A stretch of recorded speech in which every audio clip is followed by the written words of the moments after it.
wandering in the wilderness. God finished telling the Israelites about all the laws that they must obey because of His covenant with them.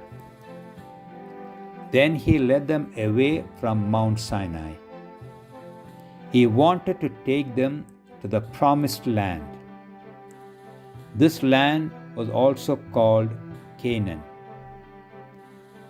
God went ahead of them in the pillar of cloud, and they followed Him.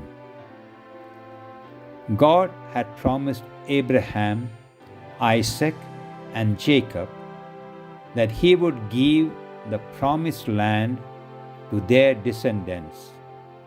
But now there were many people, groups living there. They were called Canaanites. The Canaanites did not worship or obey God. They worshipped false gods and did many evil things. God told the Israelites, after you go into the promised land, you must get rid of all the Canaanites there. Do not make peace with them and do not marry them. You must completely destroy all of their idols. If you do not obey me, you will end up worshipping their idols instead of me. When the Israelites reached the border of Canaan, Moses chose 12 men, one from each tribe of Israel. He gave the men instructions to go and spy on the land to see what it was like. They were also to spy on the Canaanites to see if they were strong or weak. The 12 men traveled through Canaan for 40 days and then they came back. They told the people, the land is very fertile and the crops are plentiful. But 10 of the spies said, the cities are very strong and the people are giants. If we attack them, they will certainly defeat us and kill us. Immediately, Caleb and Joshua, the other 2 spies, said, it is true that the people of Canaan are tall and strong, but we can certainly defeat them. God will fight for us. But the people did not listen to Caleb and Joshua. They became angry with Moses and Aaron and said, why did you bring us to this horrible place? We should have stayed in Egypt. If we go into the land, we will die in battle, and the Canaanites will make our wives and children to be slaves. The people wanted to choose a different leader to take them back to Egypt. When the people said this, God was very angry. He came to the tent of meeting and said, you have rebelled against me. So all of you will have to wander in the wilderness. Everyone who is 20 years or older will die there and never enter the land I am giving you. Only Joshua and Caleb will enter it.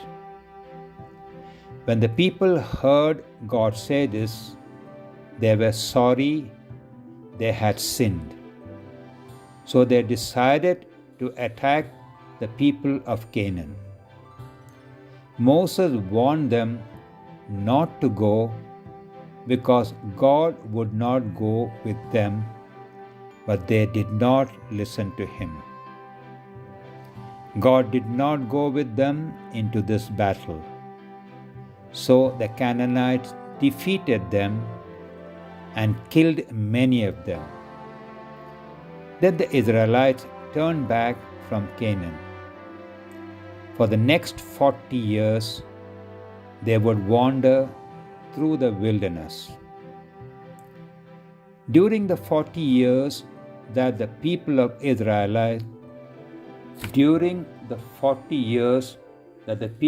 Israel wandered in the wilderness, God provided for them. He gave them bread from heaven called manna. He also sent flocks of quail, which are medium-sized birds, into their camp so they could have meat to eat. During all that time, God kept their clothes and sandals from wearing out. To provide them with water to drink, God miraculously made it come out of a rock. But despite all this, the people of Israel complained and grumbled against God and against Moses.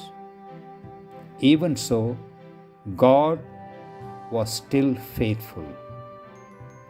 He did what he promised that he would do for the descendants of Abraham, Isaac, and Jacob. Another time, when the people did not have any water, God told Moses, "Speak to the rock, and water will come out of it." But Moses did not speak to the rock. Instead, Moses hit the rock twice with a stick. In this way, he dishonored God. Water came out of the rock for everyone to drink, but God was angry with Moses. He said, "Because you did this, you will not enter the promised land."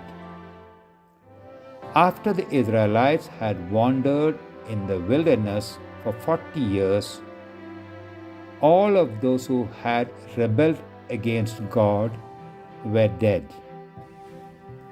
Then God led the people to the edge of the promised land again. Moses was now very old, so God chose Joshua to lead the people.